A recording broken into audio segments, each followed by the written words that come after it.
സ്വാമി വിവേകാനന്ദന്റെ ഗുരുനാഥനായിരുന്ന ശ്രീരാമകൃഷ്ണ പരമഹംസരുടെ ആശ്രമത്തിലേക്ക് ഒരു ദിവസം ഒരമ്മയും മകനും എത്തി. അമ്മ പറഞ്ഞു, ഗുരു, എൻ്റെ മകന് തുടർച്ചയായി ശർക്കര കഴിക്കുന്ന ദുശീലമുണ്ട്. അത് അവനെ പറഞ്ഞ് മനസ്സിലാക്കി ഈ ദുശീലത്തിൽ നിന്നും അവനെ മോചിപ്പിക്കണമെന്ന് അങ്ങയോട് ഞാൻ അപേക്ഷിക്കുകയാണ്.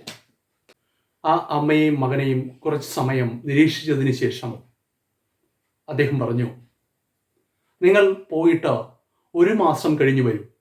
അപ്പോൾ ഇതിനുള്ള ഉപായം ഞാൻ പറഞ്ഞു തരാം. 1 മാസം കഴിഞ്ഞതിന് ശേഷം അമ്മയും മകനും വീണ്ടും ശ്രീരാമകൃഷ്ണ പരമഹംസരുടെ ആശ്രമത്തിലേക്ക് എത്തി. മോനെ, തുടർച്ചയായി ശർക്കര കഴിക്കുന്നത് നല്ല ശീലമല്ല. ഇത് നമ്മുടെ ശരീരത്തിൽ കൂടുതൽ ആരോഗ്യ പ്രശ്നങ്ങൾ ഉണ്ടാക്കും. അതുകൊണ്ട് തന്നെ തുടർച്ചയായി ശർക്കര തിന്നുന്ന ഈ ദുശീലം നീ ഉപേക്ഷിക്കണം. ഇത് കേട്ടുനിന്ന അമ്മ ശ്രീരാമകൃഷ്ണ പരമഹംസനോട് ചോദിച്ചു, ഗുരു, ഇതെന്തുകൊണ്ടാണ് അങ്ങയ്ക്ക് അന്ന് പറഞ്ഞു കൊടുക്കാൻ സാധിക്കാതിരുന്നത്? പുഞ്ചിരി തൂകിക്കൊണ്ട് അദ്ദേഹം പറഞ്ഞു, 1 മാസം മുമ്പ് വരെ ശർക്കര കഴിക്കുന്ന ദുശീലം എനിക്കുണ്ടായിരുന്നു.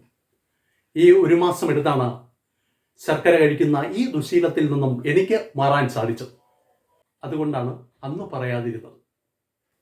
നമ്മൾ മറ്റൊരാൾക്ക് ഉപദേശം നൽകുന്ന സമയത്ത് ഇത് നമ്മൾ സ്വയം പാലിക്കുന്നുണ്ടോ എന്ന് ആത്മപരിശോധന നടത്തുന്നത് നന്നായിരിക്കും എന്നാണ് ആ വലിയ ജ്ഞാനിയുടെ വാക്കുകളിൽ നിന്നും നമുക്ക് മനസ്സിലാകുന്നത്.